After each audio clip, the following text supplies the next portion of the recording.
तुम्ही आंदोलन केलं, आंदोलनाची मागणी काय होती आणि त्याच्यानंतर ही कारवाई झाली, त्याच्याबद्दल तुमचं काय म्हणणं? आमच्या शाळेमधले शिक्षक कामाला लावले याबद्दल काही आमचं म्हणणं नव्हतं, पण सगळे शिक्षक कामाला लावले याबद्दलचं हे आंदोलन होतं.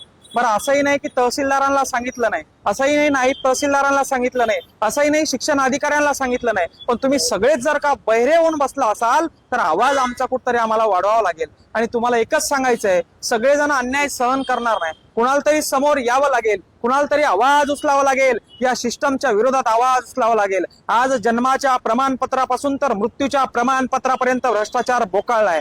या अधिकाऱ्यांना मी बोललेले एवढं जर का झोंबलं असेल तर स्वतःची वर्दी बाजूला ठेवून एखाद्या तहसील कार्यालयामधून एका दिवसामध्ये तुमचा अर्ज मंजूर करून आणावा किंवा तुमचा एखादा विनंती अर्ज रस्त्याचा मंजूर करून दाखवावा. तेव्हा सांगेल की शासन प्रशासन व्यवस्थित काम करतंय म्हणून.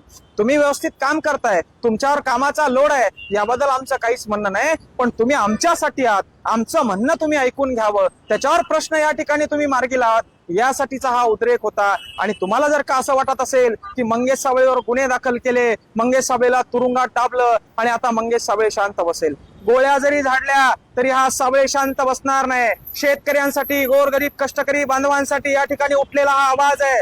माझ्या वावरातून समृद्धी महामार्ग जाणार आहे आणि 100-150 एकर जमीन मला घ्यायची आहे म्हणून राजकीय पुढाऱ्यासारखा आवाज हा नव्हता. किंवा मला एखादं टेंडर पाहिजे, एखाद्या संरक्षण भिंतीचं, एखाद्या रस्त्याचं टेंडर पाहिजे म्हणून हा आवाज नव्हता. माझ्या लेकरांच्या शिक्षणाच्या भविष्यासाठी हा आवाज होता. आणि तुम्ही आम्हाला फुकटची रेवडी देऊ नका, तुम्ही आम्हाला फुकटचं ज्ञान वाटू नका, पण आमच्या लेकरांना व्यवस्थित शिक्षण सिस्टम द्या, शिक्षणचा बोजवारा वाजवू नका. त्यासाठी उठलेला हा आवाज होता, त्यासाठी उठलेला हा उद्रेक होता, एवढंच या ठिकाणी सांगेल.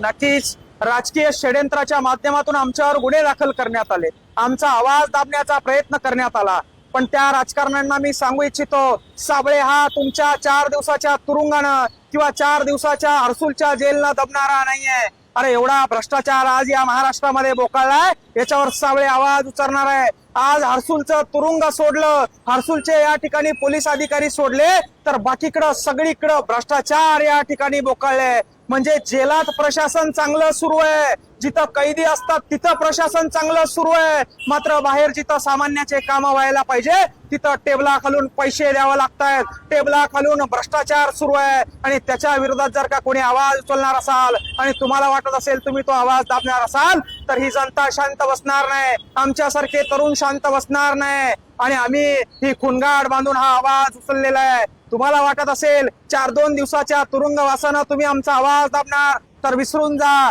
शेवटच्या श्वासापर्यंत या मातीसाठी हा मंगेश साबळे लढत राहणार आहे, लक्षात असू द्या.